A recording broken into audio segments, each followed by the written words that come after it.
আমরা আমাদের ভুলের কারণে, মানে এমন কিছু কারণ আছে যে কাজগুলো আমি করতেছি অথচ আমি জানি না, এরকম 5টা কারণ আছে যে কারণে আসলে জীবন থেকে বারাকা ছুটে যায় বা চলে যায়। সেগুলো কি? 1 নম্বর হচ্ছে মিথ্যা এবং প্রতারণা। আল্লাহ রাসূল সাল্লাল্লাহু আলাইহি ওয়াসাল্লাম বলেছেন, ক্রেতা ও বিক্রেতা যদি সত্য কথা বলে এবং পণ্যের দোষ ত্রুটি প্রকাশ করে তবে তাদের লেনদেনে বারাকা হয়, আর যদি তারা মিথ্যা বলে এবং দোষ গোপন করে তবে তাদের লেনদেনে বরকত মুছে ফেলা হয়। আপনি যখন ব্যবসা করছেন, যখন চাকরি করছেন, আপনাকে পূর্ণাঙ্গভাবে সত্য কথাটা প্রকাশ করতে হবে। আপনি ঘুষ খাবেন না, আপনি সুদ খাবেন না। আপনার কোনো পণ্যের ত্রুটি থাকলে আপনি সেই পণ্যটাকে এভাবে বলবেন যে এটার মধ্যে ত্রুটি আছে। যদি এভাবে সুস্পষ্ট আপনি লেনদেন করেন, বেচা কিনা করেন, তাহলে আপনার পরিবারে বারাকা থাকবে। যে সম্পদটা আপনি অর্জন করছেন, প্রফিটটা যেটা আপনি অর্জন করছেন, এটার ভিতরে বরকত থাকবে। আর যদি আপনি মিথ্যার আশ্রয় নেন, আপনার বরকত থাকবে না। এটা আমার কথা না, নবী সাল্লাল্লাহু আলাইহি ওয়াসাল্লাম নিজে বলেছেন। 1 নম্বর। 2 নম্বর, আত্মীয়তার সম্পর্ক যারা ছিন্ন করে। আল্লাহ রাসূল সাল্লাল্লাহু আলাইহি ওয়াসাল্লাম বলেছেন, যে ব্যক্তি চায় তার রিজিক প্রশস্ত হোক এবং তার আয়তে বরকত দেওয়া হোক, সে যেন আত্মীয়তার সম্পর্ক বজায় রাখে, সম্পর্ক রক্ষা করে চলে। এবং আত্মীয়তার সম্পর্ক রক্ষা করা এটা কি বারাকার একটা কারণ। আপনি যদি আপনার রিজিক এবং হায়াতে প্রশস্ততা চান, তাহলে অবশ্যই আপনাকে আত্মীয়তার সম্পর্ক রক্ষা করে চলতে হবে। এটা নবীজি সাল্লাল্লাহু আলাইহি ওয়াসাল্লামের আদেশ।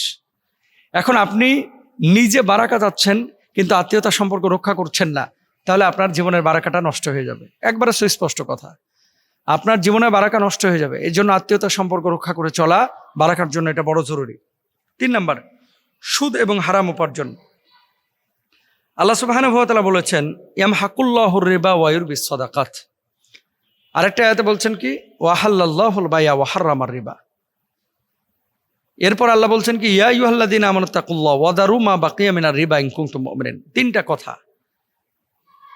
এই সুদ হারাম করেছেন, ব্যবসা আল্লাহ হালাল করেছেন। আল্লাহ বলেছেন, আল্লাহ সুদকে নিশ্চিহ্ন করেন এবং সদাকাকে বৃদ্ধি করেন। আপনি যদি সুদি কারবার করেন, বান্ডেল বান্ডেল টাকা আসবে কিন্তু এটার ভিতরে বরকত থাকবে না। আর সুদ থেকে যদি দূরে থাকেন, তাহলে টাকা কম আসলেও সদাকা যদি বেশি করেন, তাহলে আল্লাহ তাআলা আপনার কি করবেন? সম্পদ বাড়াইয়া দেবেন। এই জন্য প্রত্যেকটা ভাই এবং বোনের উচিত যে এগুলো খেয়াল করা। সুদভিত্তিক লেনদেন কেউ করেন না, বরং সদাকা করেন। আর সদাকা তো তারুদ্দুল বালা। দান সদাকা বিপদ আপদ থেকে যেমনই রক্ষা করে, দান সদাকা মানুষের সম্পদ বাড়ায় দেয়। সুবহানাল্লাহ। তাহলে সুদ এবং হারাম উপার্জন বর্জন করবেন। 4 নম্বর, দিনের প্রথম ভাগকে অবহেলা করা।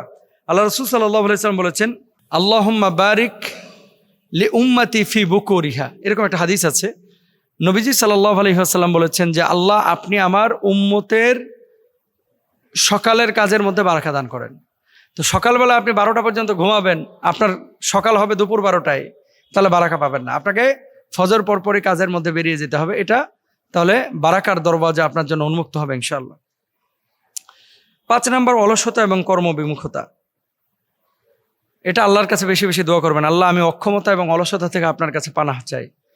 অলস মানুষ কখনো সফল কাম হতে পারে না। তো বারাকা যদি আপনি আশা করেন, আপনাকে চেষ্টা করতে হবে। আচ্ছা ইউমিন্নি ওয়াল ইতমামু মিনাল্লাহ। চেষ্টা আপনার পক্ষ থেকে হবে, প্রতিদান আল্লাহর পক্ষ থেকে হবে ইনশাআল্লাহ।